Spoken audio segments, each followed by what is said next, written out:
because Buzz and I travel all over the world, and people always feel compelled to tell him where they were when he walked on the moon, if they remember it. When Buzz Aldrin, the second man to walk on the moon, breaks into tears while talking about it, the world pays attention. His voice trembles, and he says softly, "The moon is not what you think." It isn't a confession or a mystery. It's something deeper. A lot of times, but I do remember some time when we were on the surface of the moon, and I think actually when we were outside. Decades later, as science and AI uncover new lunar secrets, Aldrin's words feel less poetic and more prophetic. Maybe we never really knew the moon at all. The weight of the moon. When Buzz Aldrin speaks about the moon, his tone carries a gravity that feels almost extraterrestrial. It's not just nostalgia. It's reverence laced with something heavier, something that lingers between pride and sorrow. Few men on Earth have seen what he has seen, and fewer still have returned with words that could even begin to describe it. The moment he calls magnificent desolation has haunted him for more than half a century. In multiple interviews, from CBS News to GQ and People magazine, Aldrin has revealed fragments of this emotional complexity. Sometimes he smiles, remembering the weightless hop across the powdery gray. Other times, his voice breaks when he recalls looking back at Earth, a small, shimmering marble suspended in an endless black ocean. "It's a beautiful sight," he once said softly, "but it reminds you of how far from home you are." During the 50th anniversary of Apollo 11 in 2019, the cameras caught something unexpected. As a reporter asked what moment stood out most, Aldrin paused. His eyes welled up. "The silence," he murmured. "It was absolute. No wind, no sound, no life. Just us." That silence, he explained, wasn't peaceful. It was deafening. The absence of everything familiar, air, sound, motion, made him realize in a single breath just how fragile human existence truly is. To most of the world, the moon landing was a triumph of science and courage, a banner moment in history. But for the men who stood there, it was also something deeply unsettling. Aldrin's tears weren't about fear or failure. They were about understanding. "We were farther from home than anyone had ever been," he later reflected. "And yet, somehow, I felt closer to everything." That paradox, the simultaneous isolation and connection, defined his experience. Imagine it, standing in a place so empty, so still, that even your own heartbeat feels intrusive. The horizon curves gently, the sky is pure darkness, and your own shadow stretches infinitely into nothing. Aldrin described that feeling as existential vertigo. "You're looking at a world that doesn't care whether you exist or not," he told GQ, "and in that indifference you find perspective." But the weight of that realization didn't leave him when he returned. In fact, it followed him more persistently than the lunar dust that clung to his suit. After Apollo 11, Aldrin struggled with fame, with expectations, and with meaning. The moon had given him purpose, but it had also taken something intangible from him, the comfort of ignorance. "It's hard to come back to grocery stores and traffic lights after you've seen infinity," he admitted years later. Those who met Aldrin in later years often spoke of two sides to him, the confident engineer and the contemplative philosopher. Beneath his technical precision was an almost poetic sorrow. When asked in a 2024 People magazine interview what the moon really meant to him, he smiled faintly. "It's not what people think," he said. "It's not just rock and dust. It's reflection. You look out there, and all you really see is yourself." Perhaps that's why, when he tears up, it's not weakness, but recognition. The moon stripped him of all illusions, of grandeur, of permanence, even of identity. It showed him humanity in its rawest form, small, curious, and temporary. Standing on that barren world, Aldrin confronted a truth no textbook could teach: that exploration is not about conquering the unknown, but about coming to terms with it. Even decades later, his emotions haven't dulled. Every anniversary, every documentary appearance seems to reopen the same wound, a tender scar left by awe. "You never really leave the moon," he once said quietly. "It's always with you, somewhere behind your eyes." And maybe that's the secret behind his trembling voice. Not that the moon hides some dark revelation, but that it reveals too much about us, our planet, our need to reach beyond what we can touch. Buzz Aldrin didn't cry because the moon was strange. He cried because, for one fleeting moment, it was perfectly, painfully familiar. But long before the tears, the silence, and the reflection, there was the mission, the most daring voyage in human history: the journey to the moon. In 1969, Buzz Aldrin wasn't yet a symbol of cosmic humility. He was a precision-minded pilot, an engineer, a man whose calm intellect had been honed in the vacuum of military and scientific discipline. But the moon would soon transform him from a technician into something else: a philosopher of space. The Apollo 11 mission was not built on emotion. It was built on mathematics, risk, and resilience. Thousands of people, decades of research, and billions of dollars culminated in that July 16th launch from Kennedy Space Center. As the Saturn V rocket roared into the sky, Aldrin, Neil Armstrong, and Michael Collins sat compressed inside a capsule smaller than a modern SUV, surrounded by switches, wires, and the hum of machinery carrying the weight of human hope. Aldrin had trained meticulously for this. A former Air Force pilot with a doctorate from MIT, he was the first astronaut to earn a PhD. His dissertation was on orbital rendezvous mechanics, a topic that became essential to docking spacecraft in lunar orbit. His nickname among NASA colleagues was Dr. Rendezvous, a testament to his meticulousness and cool under pressure. To him, the moon was not yet mystical. It was a target, a destination, a set of coordinates to be reached and conquered. But space has a way of humbling even the most pragmatic minds. After 3 days in the black void between worlds, Apollo 11 approached lunar orbit. The crew was silent as they crossed into the moon's shadow and watched Earth disappear behind gray curvature.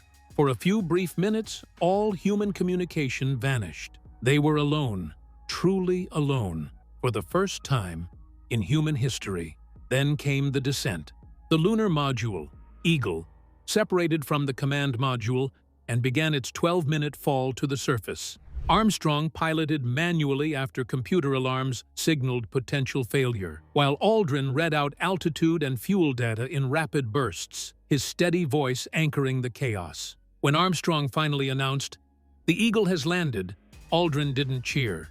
Instead, he exhaled and said simply, "Beautiful view." That calm professionalism masked something deeper stirring inside him. Hours later, as he climbed down the ladder and stepped onto the surface, the moment that history remembers as a triumph of mankind struck Aldrin as something far stranger. It was unreal, he recalled, like stepping into a painting, except you're inside the frame, and everything you know about color and depth has changed. Before taking his first steps, Aldrin quietly performed a private ritual. A devout Presbyterian elder, he brought with him a small communion kit prepared by his church. Alone in the lunar module, with Earth hanging in the distance, he poured a few drops of wine into a chalice and took communion, the first sacrament ever performed on another world. He said later that he wanted to give thanks in a way that felt deeply personal, beyond the roar of mission control.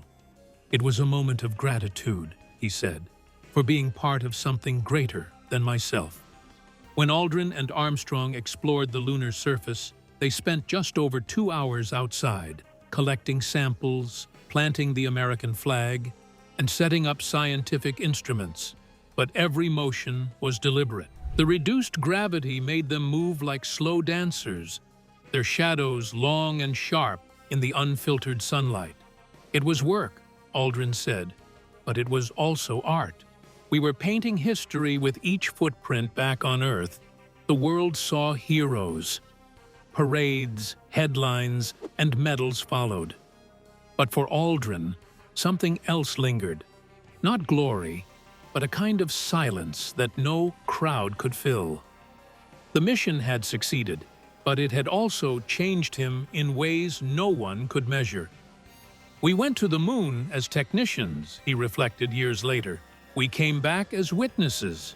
The experience cracked something open inside him, the boundary between science and spirit.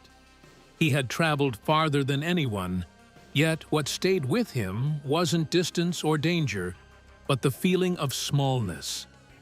The moon, he would come to realize, was not a place to conquer. It was a place to understand. And so, the man who once approached the cosmos with equations and precision returned with emotion. The same mind that had calculated orbits now wrestled with questions no formula could solve. What does it mean to stand on another world and feel human? What is the purpose of exploration if it only reminds us how fragile we are? Decades later, those questions still echo through Aldrin's interviews, quiet, trembling, but unyielding. For him, the mission was never really over. The rocket engines stopped, the moon receded. But the journey, the search for meaning in that desolate beauty, continues. What kind of world could leave an astronaut speechless? A place so haunting that even triumph felt hollow, and beauty carried the chill of loneliness. Magnificent desolation. What the moon really was. The world saw glory. Buzz Aldrin saw silence. For centuries, humanity had looked up at the moon with affection. The glowing sentinel of night, the muse of poets, the symbol of romance and mystery. Yet when Aldrin set foot upon its surface, he found something utterly alien to those dreams. It wasn't silver, it wasn't soft, and it certainly wasn't welcoming. What he encountered was a world stripped bare, beautiful, yes, but in a way that chilled the soul. He would later coin the phrase, magnificent desolation. It was the perfect contradiction, the only way to describe a place where triumph meets emptiness. The lunar landscape, as Aldrin described it, was a canvas of endless gray dust and jagged shadows, stretching under a sky so black it swallowed the stars. It was like standing in the middle of eternity, he said in an interview years later. You look up expecting to see stars, but there's nothing. Just darkness. On Earth, silence is rare. The hum of wind, the rustle of leaves, the buzz of life are constants we never question. On the moon, that comfort is gone. Aldrin and Armstrong were enveloped in an oppressive stillness, a void so complete that it pressed on the mind like weight. Even their own movements seemed alien, their voices mechanical through radio static. For Aldrin, that silence became more profound than any sound. It was the first time he had truly felt what it meant to be alone in the universe. What surprised him most was not the barrenness, but the strange sense of reverence it inspired. The moon wasn't just lifeless, it was sacred in its emptiness. Every footprint they made, every motion they took, carried the gravity of being the first humans to disturb a world untouched since the dawn of time. You realize, Aldrin said, that you're not just walking on dust, you're walking on history, cosmic history. And yet, that sacredness was laced with melancholy. The same view that filled the world with pride filled Aldrin with humility. When he looked back at Earth, a glowing orb hanging against an infinite black, he saw not borders or nations, but fragility. From that vantage point, humanity's conflicts and ambitions seemed absurdly small. It's no wonder he once admitted, "I felt like I was looking at our home through the eyes of the universe itself." But Aldrin's emotions weren't just philosophical, they were visceral. The surface itself played tricks on the senses. The horizon closer than expected, shadows deeper than imagined, colors muted to an almost oppressive gray. The sun was blinding without atmosphere to soften it, and every move required thought, precision, control. It wasn't a playground, it was survival. And yet, even in that sterile silence, Aldrin felt something profound, an awareness of connection between man and cosmos. His description of the moon has since become part of spaceflight mythology. Magnificent desolation wasn't poetry. It was an attempt to name the unnameable. In those two words lies the essence of exploration. Beauty and barrenness intertwined. To stand on the moon was to confront both the glory of human achievement and the emptiness that follows it. The world cheered when Aldrin and Armstrong planted the flag. But what Aldrin saw beyond that flagpole was the truth, that we are temporary visitors in an eternal void, sparks of consciousness flickering in cosmic darkness. The moon, in its stark perfection, reflected that truth back at him. It was magnificent. It was desolate. It was human. And now, decades later, as new explorers prepare to return, guided not by emotion, but by algorithms, a new question emerges. Will technology see the moon the same way Aldrin did? AI and the new lunar mysteries. Half a century after Buzz Aldrin gazed across that magnificent desolation, the moon is stirring again, but this time, it's not human eyes alone studying its face. Artificial intelligence, robotic scouts, and machine learning now peer into craters Aldrin once walked near, decoding secrets hidden beneath the dust. For Aldrin, the moon was a mirror for the human spirit. For AI, it's a data set, yet somehow both are searching for the same thing: meaning. The Apollo missions gave us photographs and samples, but today's scientists have something the astronauts didn't: the ability to see the unseen. Using deep learning algorithms, NASA's Lunar Reconnaissance Orbiter now maps the moon's surface with astonishing precision. These systems can detect mineral compositions, analyze shadows for signs of water ice, and model crater formations millions of years old. What was once lifeless gray is now a digital world alive with information.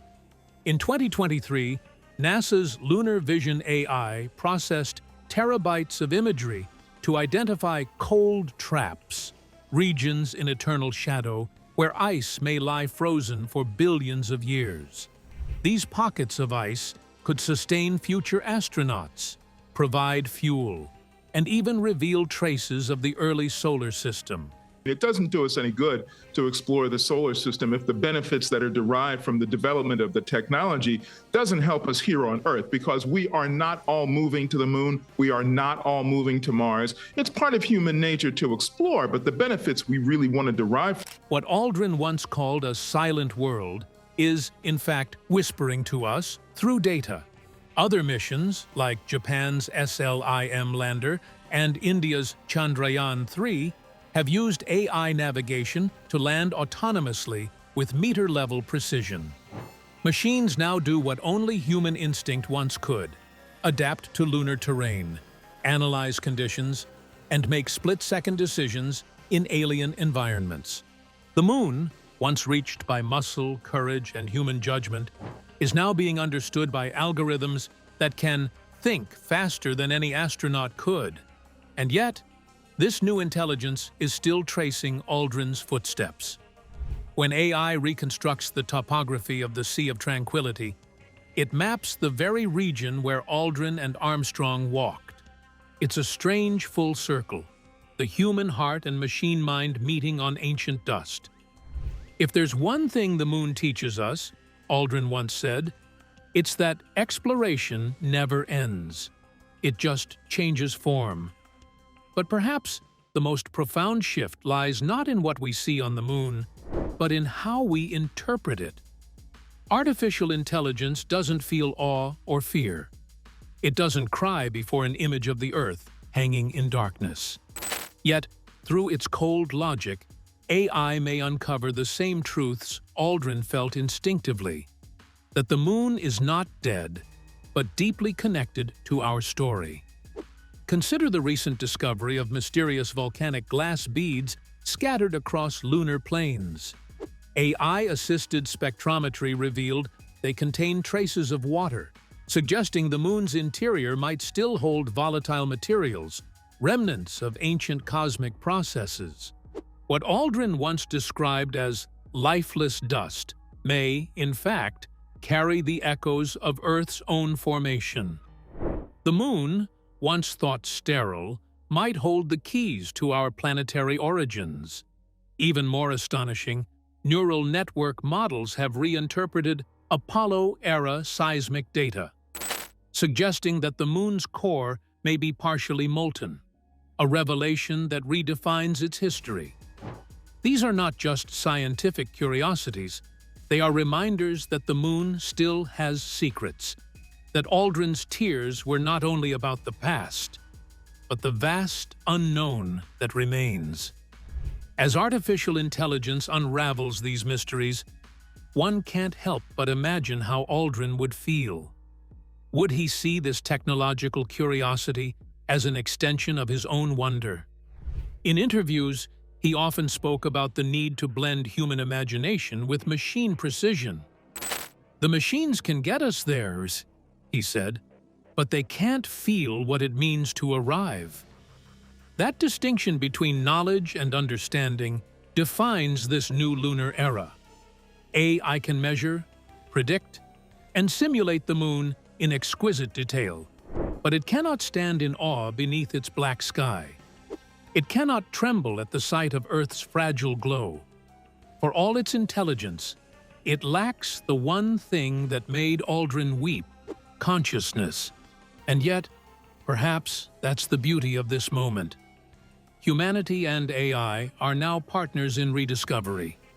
Together, they bridge emotion and information, turning the moon into both a scientific archive and a spiritual mirror. The algorithms might decode its structure, but Aldrin's humanity still gives it meaning. When Buzz Aldrin said, "The moon is not what you think," maybe he was speaking for both past and future, warning us that even when we see everything, we might still not understand it. Because some truths, whether written in dust or in data, can only be felt, not calculated. The moon changed Buzz Aldrin forever, not through mystery, but through meaning. Its silence spoke louder than history itself, reminding us what it means to be small, curious, and human. As new explorers rise, his tears still echo across time.